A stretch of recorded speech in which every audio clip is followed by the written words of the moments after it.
my nigga school. We in that bitch toe up. We in that bitch toe up. Me and my nigga school toe up. Yeah, long live my Uncle Rara. Say that shit. That nigga was just at the high, bro. Oh, God. Rockdale County Sheriff deputies lining Gulfview Terrace early Thursday morning, swarming this Conyers home. Upon arrival, they discovered that 24-year-old Kyla Cooper had been fatally shot. At approximately 12:45 a.m. on June 20th, 2024, deputies from the Rockdale County Sheriff's Office responded to a shooting at a residence on Gulfview Terrace in Conyers, Georgia, where 24-year-old Kyla Cooper was found fatally shot. Law enforcement confirmed Cooper was a mother of two, and a female suspect, 25-year-old Arkia Tate, was taken into custody and charged with felony murder, aggravated assault, and possession of a firearm during the commission of a felony. Detectives say they believe the shooting occurred following a verbal altercation between Kyla Cooper and Arkia Tate. Tate was arrested in connection to the deadly shooting and charged with felony murder. A second individual, Rashad Thompson, was also arrested at the scene on charges unrelated to Cooper's death. But there was someone else who was locked up. Deputies say Rashad Thompson was arrested at the scene for charges unrelated to the murder. Early accounts from family members claim Cooper had gone to the house to announce personal news, and that an argument with Tate preceded the shooting. However, investigators have not confirmed these details, and official statements indicate that the relationships between those involved and the exact sequence of events remain under investigation. I just talked to her today. I ordered the lifts. Cooper's cousin, who did not want to be shown on camera, tells us that the 24-year-old victim who had 2 children and was pregnant. That family member says his cousin was excited to tell her boyfriend she was pregnant. While she was delivering the news, her boyfriend's other girlfriend showed up. So her and my cousin got to arguing, which led to him and her arguing, and one thing led to another, and she got shot. That's all I know. Authorities have not confirmed the cousin's claims about what had led up to the shooting or if Cooper was pregnant. Right now, they're still looking into how the alleged shooter, Arkia Tate, and the victim, Kyla Cooper and Rashad Thompson, might be connected. At this time, we are still investigating what was the exact relationship between Mr. Thompson and also Miss Cooper, and also Mr. Thompson and Miss Tate. Critical questions about motive, interactions, and evidence remain unresolved. Stay with us as we unravel the shocking story and uncover the heartbreaking details of what led to this senseless loss. Before we begin, let us know in the comments, where are you watching from, and what are your thoughts as the story unfolds? Welcome to True Crime Tales, where we reveal the crimes that shock communities and the secrets hidden behind closed doors. These are real people, real events, real consequences. Hit subscribe and turn on notifications. You won't want to miss what's coming next. Now, let's begin. Kyla Cooper was 24 years old at the time of her death. She lived in Rockdale County, Georgia, and had established personal ties within the area through family, relationships, and daily life. Publicly, she was most often described as a young mother whose life revolved around caring for her children and managing responsibilities connected to them. Those close to her identified her primarily through that role, emphasizing her routine, obligations, and presence in her children's lives. Cooper's daily life was not widely documented, but accounts from family members indicate she was actively involved in raising her children. She was responsible for their care, transportation, and basic needs. Family statements suggested that much of her time was structured around parenting duties, and that she maintained regular contact with relatives and close associates. Her personal life, while private, became the subject of public scrutiny only after her death. Kyla Cooper was a confirmed mother of 2 children. Their ages were not publicly detailed, but they were described as young and dependent on her. Family members stated that Cooper was their primary caregiver and that her daily routine centered on providing stability and consistency. This role became a focal point in public discussion following the incident, particularly as attention shifted toward the circumstances that led to her being at the location where she was killed. Relatives described Cooper as managing multiple responsibilities, balancing parenting with personal relationships. According to family accounts, she remained involved with her children despite ongoing personal complications. These descriptions shaped early public narratives and influenced how the case was initially framed in news coverage and online discussion. At the time of her death, Kyla Cooper was known to be romantically involved with a man connected to the residence where the shooting occurred. Law enforcement acknowledged a relationship, but did not publicly define its status or nature. Whether the relationship was ongoing, strained, or recently altered remained unclear during the early stages of the investigation. There were indications of unresolved tension prior to the night of the shooting, though no formal documentation of threats or prior violence was confirmed. Investigators did not release information showing a documented history of the domestic incidents between Cooper and those present at the home. Much of what circulated publicly regarding relationship conflict came from secondhand accounts rather than official findings. The lack of clarity surrounding these relationships contributed to speculation and assumptions that later required correction or further examination. Shortly after the shooting, family members publicly stated that Kyla Cooper was pregnant at the time of her death. According to these statements, Cooper had gone to the residence that night with the intention of sharing news of the pregnancy. This claim rapidly became central to the public narrative and was repeated widely across news outlets and social media platforms. The pregnancy claim significantly influenced how the incident was interpreted. It framed Cooper's presence at the home as purposeful and tied to a specific announcement, and it contributed to assumptions about motive and conflict. The idea that the visit was meant to disclose life-changing news quickly gained traction, often without verification. As the claim circulated, it became intertwined with broader assumptions about jealousy, rivalry, and personal relationships.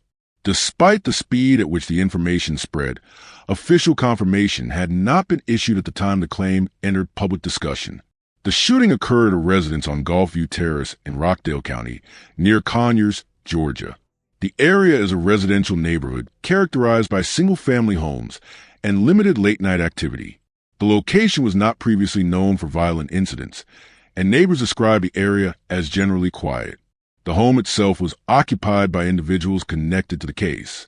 While not all occupants were publicly identified, law enforcement confirmed that multiple adults were present inside the residence at the time of the incident. The house became the central location of the investigation, with evidence collection and witness interviews conducted shortly after law enforcement arrived. Several individuals were confirmed to be present at or connected to the scene that night. Kyla Cooper, the victim, Arkia Tate, later arrested and charged in connection with the shooting. Rashad Thompson, arrested at the scene on unrelated charges.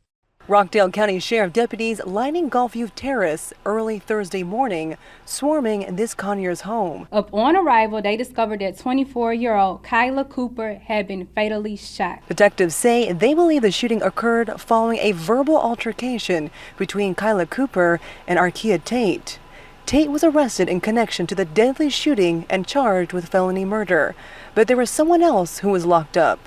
Deputies say Rashad Thompson was arrested at the scene for charges unrelated to the murder. I just talked to her today. I ordered the lifts. Cooper's cousin, who did not want to be shown on camera, tells us that the 24-year-old victim who had 2 children and was pregnant. That family member says his cousin was excited to tell her boyfriend she was pregnant. While she was delivering the news, her boyfriend's other girlfriend showed up. So her and my cousin got to arguing, which led to him and her arguing, and one thing led to another, and she got shot. That's all I know. Authorities have not confirmed the cousin's claims about what had led up to the shooting or if Cooper was pregnant. Right now, they're still looking into how the alleged shooter, Arkia Tate, and the victim, Kyla Cooper and Rashad Thompson, might be connected. At this time, we are still investigating what was the exact relationship between Mr. Thompson and also Miss Cooper, and also Mr. Thompson and Miss Tate. And as of right now, the Rockdale County Sheriff's Office tells us they are not looking for any more suspects in this case. Live in Conyers tonight, Rachel Aragon, Atlanta News First. Other individuals may have been present or nearby, but their identities and roles were not fully disclosed publicly. Law enforcement focused on determining who was inside the residence, who witnessed the events, and who had access to the firearm involved. Public discussion quickly framed the case as involving a love triangle. This interpretation relied heavily on informal descriptions of relationships rather than confirmed investigative findings. Terms such as boyfriend and side chick were widely used online and in early commentary, despite law enforcement not formally confirming these labels. Investigators did not publicly define the exact nature of the relationships among Cooper Tate and Thompson. As a result, the relationship web remained unclear, with speculation often filling the gaps left by limited official information. Details regarding the hours leading up to the shooting remain limited. There were no confirmed reports of violence earlier in the evening, and no publicly released evidence detailing communications or movements involving Cooper prior to her arrival at the residence. The decision-making process that led her to go to the home late at night was not clearly established. Kyla Cooper arrived at the Gulfview Terrace home shortly before the shooting. The visit occurred late at night, a timing that later drew attention due to the circumstances that followed. Multiple adults were inside the residence at the time of her arrival. According to statements gathered after the incident, tension was present shortly after she entered the home. A verbal altercation reportedly occurred between Cooper and another woman inside the residence. The specific content of the argument was not publicly disclosed, and law enforcement did not release transcripts or detailed summaries of what was said. Witness accounts suggested the disagreement escalated quickly, but the exact progression from argument to violence remains unclear. During the confrontation, a firearm was discharged. Kyla Cooper was struck by a single gunshot. The location of the shooter within the residence and the sequence of actions immediately preceding the discharge were key focuses of the investigation. The gunshot proved fatal. A 911 call was placed following the shooting. Law enforcement officers responded to the scene and secured the residence. Emergency personnel assessed Cooper, and she was pronounced dead at the scene. The area was closed off as investigators began evidence collection and interviews. When deputies with the Rockdale County Sheriff's Office responded to reports of a shooting shortly before 1 a.m., they arrived at a residential property on Gulfview Terrace in Conyers, Georgia. The call indicated a person had been shot inside the home.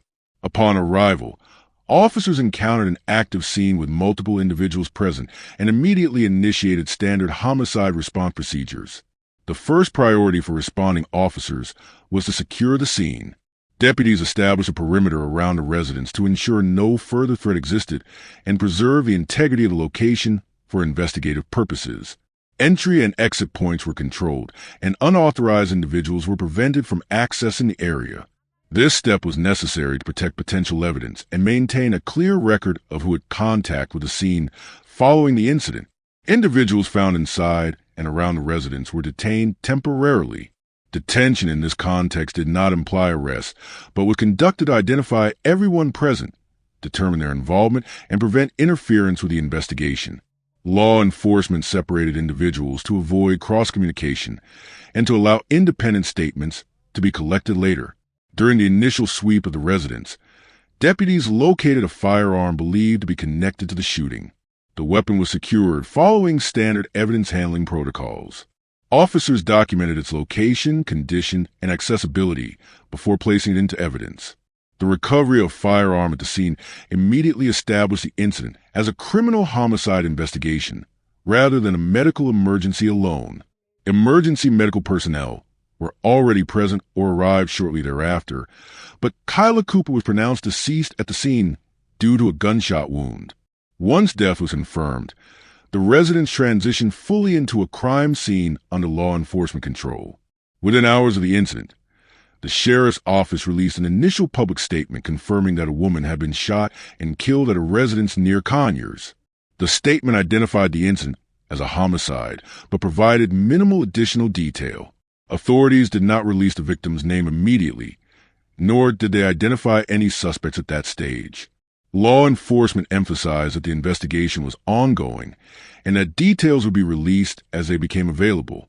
This approach followed standard procedure, particularly in cases involving multiple individuals at the scene and unresolved questions regarding motive, intent, and sequence of events. Officials avoided discussing relationships between those involved or providing commentary on alleged motives. The absence of speculation from law enforcement contrasted with circulating narratives emerging from unofficial sources. The sheriff's office maintained a narrow focus on confirmed facts, reiterating that conclusions would be based on evidence rather than early assumptions. Once the scene was secured, investigators began systematic evidence collection. This process included photographing and documenting the interior and exterior of the residence, with particular attention to areas associated with the shooting. Ballistics evidence, including shell casings or projectile fragments, was collected where applicable. The recovered firearm was submitted for forensic testing. This included analysis to determine whether it was operable, whether it had been recently fired, and whether it matched ballistic evidence recovered from the scene or from the victim. Chain of custody documentation was maintained throughout the process. Investigators also collected physical evidence, such as clothing, personal items, and potential trace materials. Each item was logged and preserved according to evidence handling standards to ensure admissibility in future legal proceedings. Witness statements were a critical component of the investigation. Individuals present at the residence were interviewed separately. Statements focused on the sequence of events leading up to the shooting, interactions between those involved, and actions taken immediately afterward. Investigators compared accounts for consistency and discrepancies. If available, surveillance footage or digital data was also considered. This included doorbell cameras, nearby security systems, and mobile phone records. Digital evidence, when present, can assist in establishing timelines, movements, and communications before and after the incident. Law enforcement did not publicly confirm the existence or content of such data, but standard investigative practice includes evaluating these sources. Following the initial investigation, Arkia Tate was arrested in connection with the shooting. Law enforcement determined that sufficient probable cause existed to charge her with felony murder, aggravated assault, and possession of a firearm during the commission of a felony. The felony murder charge indicates that prosecutors' alleged death occurred during the commission of felony, regardless of intent to kill. Aggravated assault reflects the use of a deadly weapon during the incident. The firearm charge addresses a possession and use of a weapon in furtherance of a felony offense.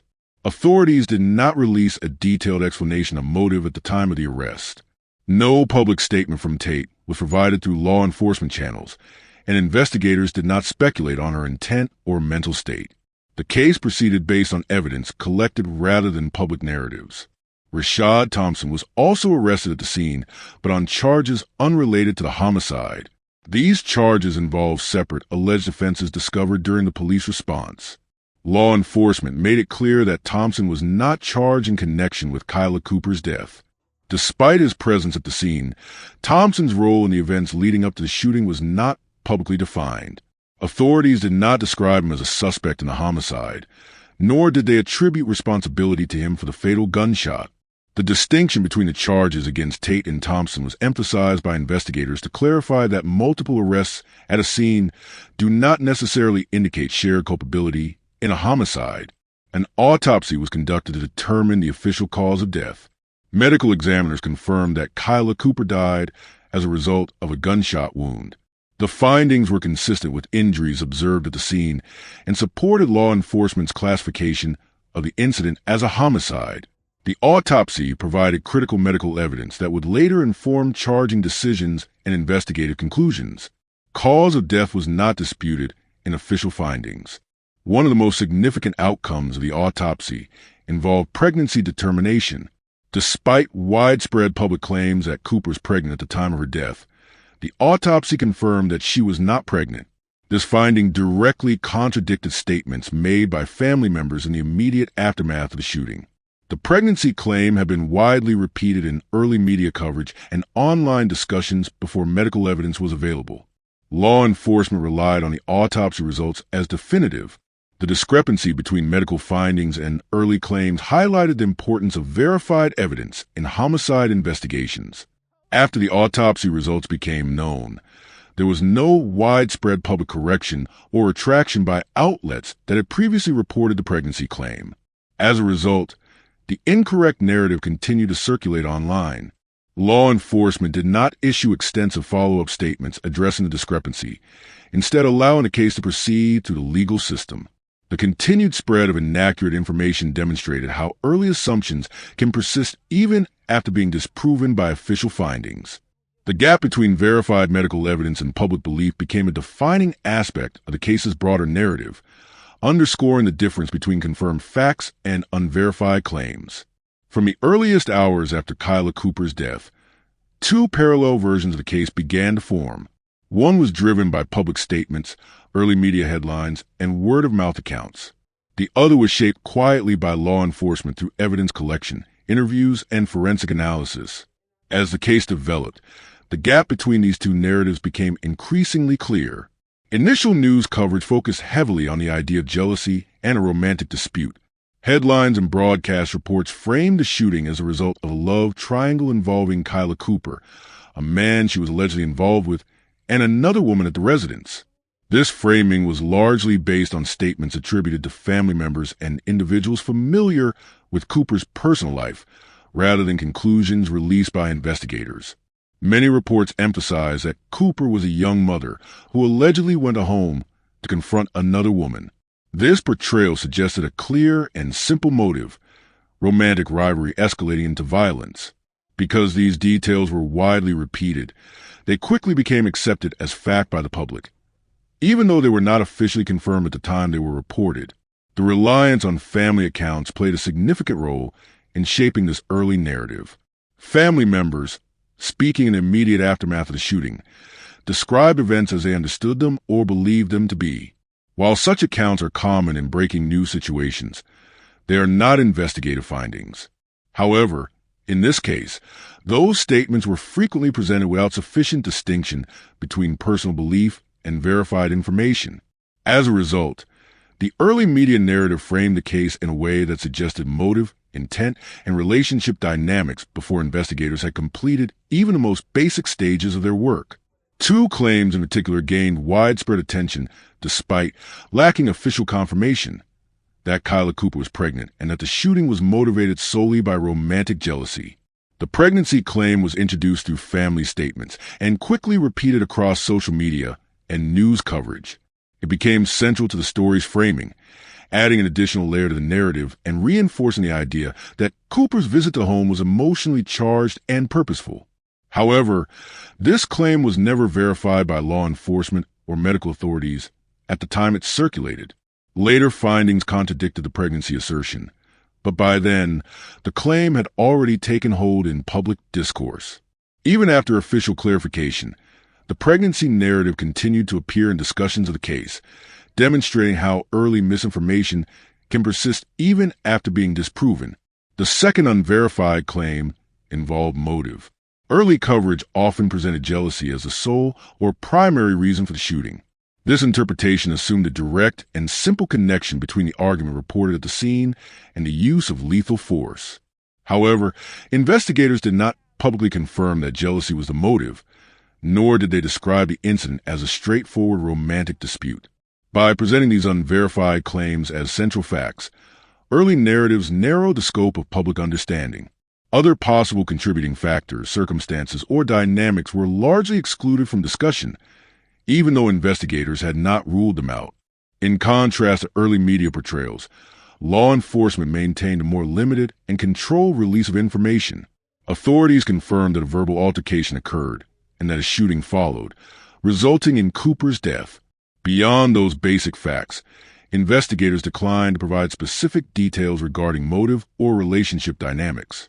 Law enforcement officials consistently stated that the investigation was ongoing and that they were examining the relationships between all individuals involved.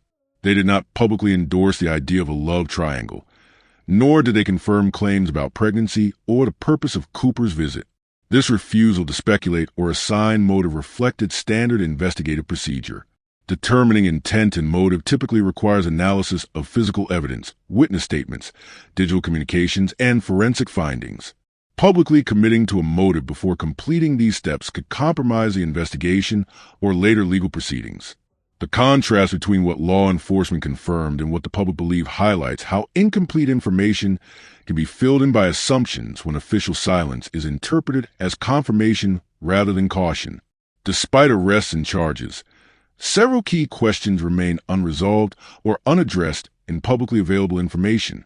One of the most significant questions is why Kyla Cooper went to the house that night. While early narratives suggested she went to share personal news, investigators have not confirmed her purpose. Without verified communications, messages, or statements from Cooper herself, her reason for being there remains unclear. Another unresolved issue is what exactly triggered the argument. While a verbal altercation was acknowledged, The content and progression of that dispute have not been publicly detailed. It is unknown whether the argument escalated suddenly or followed a longer period of tension. The nature of the shooting itself also remains a central question. Investigators have not publicly stated whether the shooting was intentional, impulsive, or the result of a rapid escalation. Determining intent is critical in assessing criminal responsibility, but such conclusions typically rely on evidence that has not been released to the public. Additionally, the true nature of the relationships between all parties remains unclear. Public labels such as boyfriend and side chick have been widely used, but investigators have not confirmed these characterizations. Without official clarification, these terms remain assumptions rather than established facts. Finally, the case raises questions about why misinformation spread faster than confirmed facts. Early reporting, social media amplification, and emotional framing all contributed to a version of events that diverged from what investigators later confirmed. Once embedded, these narratives proved difficult to correct. The legal process formally began with the arrest and charging of the primary suspect. Charges include serious felony offenses related to the shooting, indicating that prosecutors believe there is sufficient evidence to proceed with a homicide case. However, charging does not equate to guilt. It represents the beginning of judicial review rather than its conclusion. As of the current status, the case remains in the pretrial phase. Court proceedings, including hearings, motions, and potential trial dates, are pending. During this phase, both the prosecution and defense have access to evidence that has not been released publicly. The lack of publicly available evidence details is typical at this stage. Investigators and prosecutors often withhold specific information to preserve the integrity of the case and prevent witness contamination or jury bias. Potential defense strategies could include challenging intent, disputing the sequence of events, or questioning witness reliability. Prosecution strategies will likely focus on establishing a clear chain of events, demonstrating responsibility, and addressing any claims of justification or accident. Until the court process unfolds further, many aspects of the case remain unresolved. What is clear is that the legal system, not public narrative, will ultimately determine accountability based on evidence rather than assumption. The Kyla Cooper case fits into a broader pattern seen in many fatal incidents that originate from domestic disputes. These cases often begin with interpersonal conflict involving romantic relationships, unresolved tensions, or disputes over trust and loyalty.